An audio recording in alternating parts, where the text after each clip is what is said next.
நமசிவாயம். உலகம் முழுவதும் வாழக்கூடிய அன்பு பக்தர்களே, அனைவருக்கும் இனிய ஆங்கில புத்தாண்டு நல்வாழ்த்துக்கள். Happy new year. எல்லாரும் சந்தோஷமா இருப்பீங்க அப்படின்னு நம்புகிறோம். அன்னை வாராகியினுடைய நல்லருள் திருவருள் உங்களுக்கு கிடைக்கட்டும். ஏன்னா இன்னைக்கு நிறைய மக்கள், நிறைய குடும்பங்கள் ஒரு உயர்ந்த சூழ்நிலையில், உயர்ந்த நிலையில் வாழக்கூடிய குடும்பங்கள் கூட ஒரு சில நேரங்களில் தேவையில்லாத மனக்குழப்பங்கள், மன கஷ்டங்கள் இருக்கிறாங்க. ஸோ அவங்க எல்லாருமே வாராகியை நோக்கி வந்து கொண்டிருக்கிறார்கள்.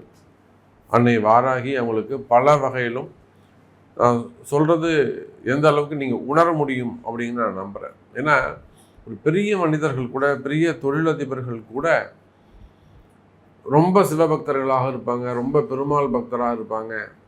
சிவனை தவிர வேறு எதுவுமே வணங்க மாட்டாங்க. நானும் அப்படித்தான் இருந்தேன். ஸோ அந்த மாதிரி அன்பர்கள் கூட இப்பொழுது ஒரு பிரச்சனைன்னு வந்தோடனே வாராகி முடிச்சு கொடுக்குறாங்கன்னே ரொம்ப நம்புகிறாங்க. அதே போல் இந்த வருடம் முழுவதும் உங்களுக்கு சிறப்பான முறையில் அமையட்டும். முதல் மாதம் ஜனவரி மாத ராசி பலனை தான் நாம் உங்களுக்கு பார்க்க போகிறோம். ஸோ இந்த சொல்லக்கூடிய ராசி பலன்கள் அப்படியே உங்களுக்கு வருடம் முழுவதும் சுப பலனாக மன மகிழ்ச்சியோடு, மன நிம்மதியோடு, எந்த விதமான தொந்தரவுகளும் இல்லாமல், அதே சமயத்தில் ஒரு வளர்ச்சி உள்ள ஆண்டாக உங்களுக்கு அமைய வேண்டும் என்று நான் என்னுடைய பராசக்தியாக இருக்கக்கூடிய வாராகியை பிரார்த்திக்கிறேன். ஜெய் வாராகி. ஜனவரி மாதத்தை பொறுத்தவரையிலும் மேஷ ராசிக்கு அதிபதியாக இருக்கக்கூடிய காலபுருஷனுக்கு முதல் அதிபதியாக வரக்கூடிய செவ்வாய் பகவான் கடகராசியில் இருக்கின்றார். அதில் இதுவரை நம்ம செவ்வாய் பகவான் அதிச்சாரம் அடைஞ்சு நம்ம பார்த்தது இல்லை. ஆனால் இந்த மாதம் மிதுனத்துக்கு போயிட்டு திரும்பவும் கடகத்துக்கு வரார். செவ்வாய் அஸ்தங்கமாகி நம்ம பார்த்துருப்போம். ரொம்ப ரேர் வக்ரமாகி பார்க்கறது. புதுசாக இப்போது அதிச்சாரத்தையும் நம்ம பார்க்குறோம். அப்போது காலபுருஷனுக்கு முதல் கிரகமாக இருக்கக்கூடிய செவ்வாய் கடகத்திலும், 5ஆம் அதிபதியாக வரக்கூடிய காலபுருஷனுக்கு 5வது வீடு சூரிய பகவான், நவ கிரகங்களுக்கு தலைவனாக விளங்கக்கூடியவர் மகர ராசி மற்றும் கும்ப ராசியிலும் அதே சமயத்தில் ஒரு முக்கியமான கிரக சேர்க்கை இங்கே நடக்க போகுது. ஒரு முக்கியமான கிரக சேர்க்கை இங்கே நடக்குது. என்னன்னு பார்த்தீங்கன்னாக்கா, சூரியன், சுக்கிரன், சனி.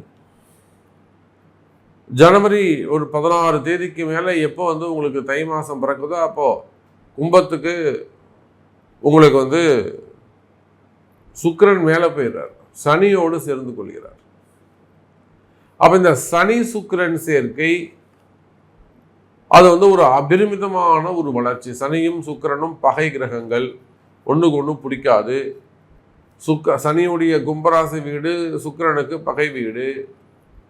ஆனாலுமே கூட இங்க அந்த சனி சுக்கிரன் சேர்க்கை, அதே போல ராகு சுக்கிரன் சேர்க்கை இந்த ஜனவரி மாதத்தில் ஏற்படுகிறது. இதெல்லாம் வச்சு தான் நாம் உங்களுக்கு பலன் சொல்ல போறோம்.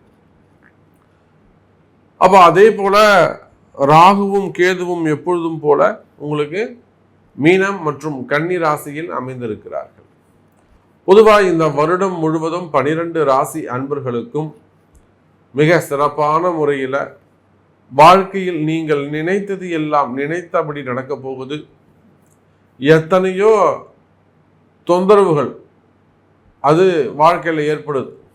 இடர்பாடுகள், போட்டி பொறாமைகள், தொழில் சார்ந்து அல்லது உத்தியோகம் சார்ந்து, வருமானம் சார்ந்து நிறைய போட்டி பொறாமைகள் இருக்குமேயானால், அந்த தொழில் சார்ந்து வருமானம் சார்ந்து இருக்கக்கூடிய போட்டி பொறாமைகள் எல்லாம் தானாக விலகும். இப்போ எனக்கு கூட ஒரு உதாரணத்துக்கு சொல்கிறேன். எனக்கு ஒரு போட்டி பொறாமை இருக்குது அப்படின்னு வச்சுப்போமே. தொடர்ந்து ஒரு 10 ஆண்டுகளாக அல்லது ஒரு 3 ஆண்டுகளாக எத்தனையோ ஒரு இடர்பாடு ஏற்படுதுனாக்கா, அது கால நேரத்தில் ஒப்படைச்சிடும். முடிஞ்சவர்களும் நம்ம அதுக்கு போராடுவோம். போராடிட்டு வெளியில் அப்படி பார்த்து நிச்சயமாக இந்த பிரச்சனை நம்மளை விட்டு விலகும் அப்படின்னு நான் நினைக்கின்ற பொழுது, எனக்கு தெரியாமலே, என்னை அறியாமலேயே என்னை விட்டு அந்த பிரச்சனை விலகிடும். யார் பிரச்சனை பண்ணுறாங்களோ அவங்க விலகி போயிடுவாங்க. யார் பிரச்சனை செய்கிறார்களோ அந்த எதிரியானவர் தானாகவே இடத்த காலி பண்ணிட்டு போயிடுவார். அப்படி ஒரு மிகப்பெரிய வரத்தை அன்னை வாராகி கொடுத்திருக்கிறார். அதே போல உங்க அனைவருக்குமே கூட இப்பொழுது ஏதேனும் அந்த எதிரிகளுடைய தொந்தரவுகள் இருக்குமே, ஆனால் தேவையில்லாம அதர்மமாக தங்களை துன்புறுத்துவார்களே, ஆனால் அவங்க அந்த மாதிரியான பிரச்சனைகள் எல்லாம் தானா விலகி நிலையான நிம்மதி கிடைக்கக்கூடிய அற்புதமான வருஷமாகவும் இந்த அடுத்து வரக்கூடிய 12 மாதம் உங்களுக்கு அமைய போகுது. இந்த மாதத்துடைய ஹைலைட்டே பெரிய விஷயம் என்னன்னு கேட்டிங்கனாக்கா, சனி சுக்கிரன் சேர்க்கை, ராகு சுக்கிரன் சேர்க்கை மிகப்பெரிய வரப்பிரசாதமாக அமைய போகிறது என்பதை தெரிவித்துக் கொண்டு வாருங்கள் அன்பர்களே, ஜனவரி மாத ராசி பலனை பார்த்து விடுவோம். அன்பார்ந்த மகர ராசி அன்பர்களே, மகர ராசி அன்பர்களே, ஜனவரி மாதம் மிக முக்கியமான மாசம்.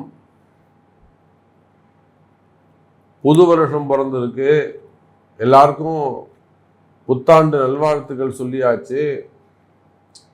இந்த மாசம் எப்படி இருக்குமோ இதை வைத்துத்தான் இந்த வருடம் உங்களுக்கு இருக்கும் அப்படின்னும் சொல்லியாச்சு. அப்ப பாருங்க எனதருமை மகர ராசி நேயர்களே, உங்களுடைய ராசிநாதன் நல்ல நிலைமையில இயல்பு நிலையில் இருக்கிறார். 12 ராசிகளிலே நல்ல பலன்களை பெறக்கூடிய வகையில் மகர ராசி அன்பர்கள் இருக்கிறார்கள். சார், யாருக்கு நல்லது நடக்குதோ இல்லையோ மகர ராசிக்கு நல்லது நடக்கும். உங்களுடைய ராசிநாதன் சனி பகவான் ராசிக்கு 2வது வீட்டுல தனஸ்தானத்துல ஆட்சி பலம் பெற்று, மூலத்திரிகோண வீட்டுல ஸ்தான பலம் பெற்று அற்புதமா இருக்காரு. அது மட்டும் இல்லைங்க, உங்க ராசிநாதன் சனி பகவானோடு 5க்கும் 10க்கும் 5க்கும் 9க்கும் உடையவன். புரிதுங்களா? மகர ராசி 5ஆம் அதிபதி சுக்கிரன் ரிஷபம், அதே போல 8, 9, 10 10ஆம் அதிபதி 5க்கும் 10க்கும் உடைய சுக்கிரன். 5, 10க்குடைய சுக்கிரனோடு உங்க ராசிநாதன் சனி பகவான் இணைகிறார். அப்போ ஜென்மாந்தரத்திலே உங்க ஜாதக விதிப்படி மகர ராசி அன்பர்களுக்கு என்னெல்லாம் நல்லது நடக்கணும்னு இருக்கோ அந்த நன்மைகள் எல்லாம் நடக்க போகுது. இத்தனை நாளா நல்லது தள்ளி தள்ளி போயிட்டு இருக்கும். பசங்களுக்கு திருமணமா இருக்கலாம், மாப்பிள்ளை பார்க்குற சாமி கை கூடி வருது, விட்டு போயிடுது. பொண்ணு பார்க்குற சாமி நல்லா பேசி முடிக்கிறோம், கிட்ட வந்து தட்டி போயிடுது. அப்போ பொண்ணோ பிள்ளையோ திருமணமோ காதல் வாழ்க்கையோ பிடிச்சவங்களோ குழந்தை பாக்கியமோ எல்லாம் செய்யறது ஒரு 10 நாள் தங்குது சாமி, 45 நாள், ஒரு 45 days இருந்தது, அப்புறம் பீரியட்ஸ் வந்துடுச்சு. அப்புறம் அதுக்கப்புறம் ஒன்றும் இல்லைங்க சாமி. இப்போ டாக்டரை போய் கேட்டோம், நார்மலா இருக்குன்னு சொல்லிட்டாங்க. இதை போல எனதருமை மகர ராசி நேயர்களே, உங்களுக்கு கிடைக்க வேண்டிய அதிர்ஷ்டங்கள் எல்லாம் தள்ளி போகுதா? உங்களுக்கு கிடைக்க வேண்டிய அதிர்ஷ்டங்கள் எல்லாம் தள்ளி போகும் என்று சொன்னால் அதெல்லாம் மீண்டும் கைகூடக்கூடிய மாதமாக, மிகப்பெரிய நன்மை நடக்கக்கூடிய மாதமாக இந்த மாதம் அமைகிறது மகர ராசி நேயர்களே. அப்ப 5, 10க்குடைய சுக்கிரன் உங்க ராசிநாதனுடைய 2வது வீட்டில் அமைகின்ற காரணத்தினாலே நிறைய வெளியூர் பிரயாணங்கள், வெளிநாட்டு பிரயாணங்கள் அமையும். அதே போல ஆன்மீகத்துல ஈடுபட்டிருக்கக்கூடியவர்கள், ஆலய நிர்வாகம் செய்யக்கூடியவர்கள், ஆலயத்துல உத்தியோகம் செய்யக்கூடியவர்கள், ஆலயத்துல ஒரு அதிகாரியா பொறுப்புல இருக்கக்கூடியவர்கள், வேலை செய்யக்கூடியவங்க, ஆன்மீக மடாதிபதிகளாக இருக்கக்கூடியவங்க, திருப்பணிகள் செய்யக்கூடியவங்க, கதா காலக்ஷேபம் போன்ற ஆன்மீகத்தில் ஈடுபட்டிருக்கக்கூடியவர்கள், இவங்க எல்லாருக்குமே இந்த மாசத்தை பொறுத்தவரையில் ஜனவரி மாதம் உங்களுக்கு சிறப்பான மாசமாக அமைகிறது. எனதொருமை மகர ராசி என்பர்களே,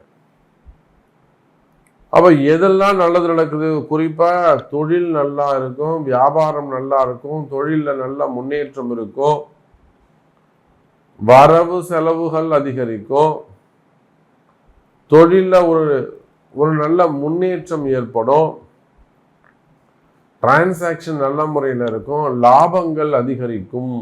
எனதருமை மகர ராசி நேயர்களே, அதே போல தொழில உங்களுக்கு இருக்கக்கூடிய கஷ்ட நஷ்டங்கள் விலகும். குறிப்பா கடன் சுமைகள், கடன் பிரச்சனைகள், அது நீங்க உள்நாடாக இருந்தாலும் வெளிநாடாக இருந்தாலும் கடன் சுமைகள், கடன் பிரச்சனைகள் விலகும். எனதருமை மகர ராசி என்பர்களே, அன்னைக்கெல்லாம் பார்க்குறோம், ஒரு தொழில் செய்யக்கூடியவங்க, ஒரு கடை வச்சு நடத்தக்கூடியவங்க, ஒரு 4-5 கடை வச்சு நடத்துகிறாங்க, ஒரே சம்பந்தப்பட்ட கடைகளை வச்சு நடத்துகிறாங்க. ஆனால் அவங்களுக்கு பல கோடி ரூபாய் கஷ்டம், கடன் சுமை. தினம் தினம் அவங்க ஒவ்வொரு நாளும் படாத கஷ்டப்படுறாங்க. ஒரு ஃபோன் வந்தால் பயப்படுறாங்க, யாருக்கு பதில் சொல்ல வேண்டியது இருக்குமோன்னு பயம். அப்போ அந்த மாதிரி கடன் சுமைகளில் இருக்கிறீங்களா? கடன் பிரச்சனைகள் இருக்கீங்களா? அல்லது தேவையில்லாத மனசுல பயம் இருக்கா? மனக்கவலைகள் இருக்கா? மனசு பயப்படுது சாமி, ஒரே கவலையா இருக்கு சாமி, ஆரோக்கியம், உயிர் சம்பந்தப்பட்ட பிரச்சனைகள் இருக்குதுங்க சாமி, உயிர் பயம் இருக்கு. இந்த மாதிரி எல்லாம் பயப்படக்கூடிய எனதருமை மகர ராசி நேயர்களே, அந்த துன்பங்கள் விலகும். இதெல்லாம் ஊழ்வினை கர்மான்னு சொல்லுவோம். இதெல்லாம் ஜன்ம ஜன்மாந்தரத்தில் செய்யக்கூடிய ஊழ்வினை கர்மாக்கள். அப்ப அந்த ஊழ்வினை கர்ம வினைகள் விலகும். அப்ப புதிய வாழ்க்கை ஆரம்பம். எனதருமை மகர ராசி நேயர்கள், அதே போல 10ஆம் அதிபதி 2, 10ஆம் அதிபதி 3. புதுசா தொழில் தொடங்குறோம், ஒரு லோன் கேட்டிருக்கேன் சார், எனக்கு லோன் வந்துருமா? கண்டிப்பா லோன் கிடைக்கும் சார். நான் ஒரு இடத்துல பணம் கேட்டிருக்கேன், அவங்க தரேன்னு சொல்லியிருக்காங்க, அவங்க கொடுத்தாங்கன்னா என் பிரச்சனை முடிஞ்சிடும், ஆனால் ஒரு இன்வெஸ்ட் பண்ணிடுவேன், எனக்கு அது நடக்குமா? கவலை வேண்டாம் எனதருமை மகர ராசி நேயர்களே, கேட்ட இடத்துல பணங்காசுகள் வந்து சேரும். கேட்ட இடத்துல பணங்காசுகள் வந்து சேரும், பண பரிமாற்றங்கள் இருக்கும், சிறப்பான முறையில நல்ல முன்னேற்றங்கள் ஏற்படும். எனதருமை மகர ராசி நேயர்களே, குறிப்பா கடன் சுமைகள், கடன் பிரச்சனைகள், வம்பு வழக்குகள், வம்பு வழக்கு, கோர்ட்டு கேஸு, வாக்குவாதங்கள், அல்லது சிறு சிறு சண்டை சச்சரவுகள், அக்கம் பக்கத்தில் செய்வினை கோளாறுகள், விவசாய பிரச்சனைகள், லாபத்தில் வரக்கூடிய நஷ்டங்கள், நெருங்கிய உறவுகள் எல்லாம் எதிரிகளாக மாறிவிடுவது, எதிரிகளுடைய தொந்தரவுகள், வேலை செய்கிற இடத்துல, தொழில் செய்கிற இடத்துல, பழகக்கூடிய இடங்கள்ல நண்பர்கள் எதிரிகளாக மாறிவிடுவது. அப்ப இது மாதிரியான பிரச்சனைகள் இருக்குமே, ஆனால் அந்த மாதிரியான எதிரிகளுடைய தொந்தரவும் குறையும். எனதருமை மகர ராசி நேயர்களே, அதே போலத்தான் உத்தியோகம் சிறப்பானதாக இருக்கும். பொதுவாக மகர ராசி என்பர்களே, 10ஆம் பாவம் சிறப்பாக உள்ளது. 10ஆம் பாவம் சிறப்பா இருக்கு. 10ஆம் அதிபதி தான் 2ல் வந்து உட்கார்றாரு, அதுவரை 5ஆம் அதிபதியாகவும் இருக்காரு. அப்ப இந்த சனி சுக்கிரன் சேர்க்கையினால் உத்தியோகத்துல வேலை செய்யறவங்களுக்கு தான் அதிக லாபம். தொழில் செய்யறவங்களை விட, குடும்பத்தை விட, குடும்ப பெண்களை விட, கணவன் மனைவிகளை விட, காதலர்களை விட, மாணவ செல்வங்களை விட, படிப்புக்காக அல்லது வேலை வாய்ப்புகளுக்காக தொழில் நிமித்தமா வெளிநாடு செல்லக்கூடிய வாய்ப்பு உருவாகும். எனதருமை மகர ராசி நேயர்களே, அப்ப வேலை உத்தியோகம் சிறப்பானதாக இருக்கும், நல்ல வேலை கிடைக்கும். எனக்கு வேலை போயிடுச்சு சாமி, எனக்கு 48 வயசாகுது, 50 வயசாகுது, வேலை தேடுறான் கிடைக்குமாது, ஏஜ் ஃபேக்டர் ப்ராப்ளம். அந்த ஏஜ் ஃபேக்டர் ஒரு ப்ராப்ளமாக இருக்குது சாமி, எனக்கு வேலை கிடைக்குமா அப்படின்னு கேட்டிங்கனாக்கா நிச்சயமாக அவங்களுக்கு வேலை கிடைக்கும், கவலை வேண்டாம் மகர ராசி அன்பர்களே. அதே போல் திருமணம் தை பிறந்துடுச்சு, திருமணம் உண்டு, குழந்தை பாக்கியம் உண்டு, நல்ல ஆரோக்கியத்தில் நல்ல முன்னேற்றம் உண்டு. உடம்பு சரியில்லையா, சரியாக போயிடும். அப்போ இன்னும் நிறைய விஷயங்கள் நம்ம சொல்லிக்கிட்டே போகலாம். இந்த ஜனவரி மாதம் முதல் மாதம் மகர ராசிக்கு மகிழ்ச்சியான மாதமாக அமைகிறது என்பதை சொல்லிக்கொண்டு மீண்டும் ஒரு அற்புதமான பதிவில் உங்களை சந்திக்கிறேன். நன்றி, நமச்சிவாயம். ஜெய் வராகி, ஜெய் ஜெய் வராகி.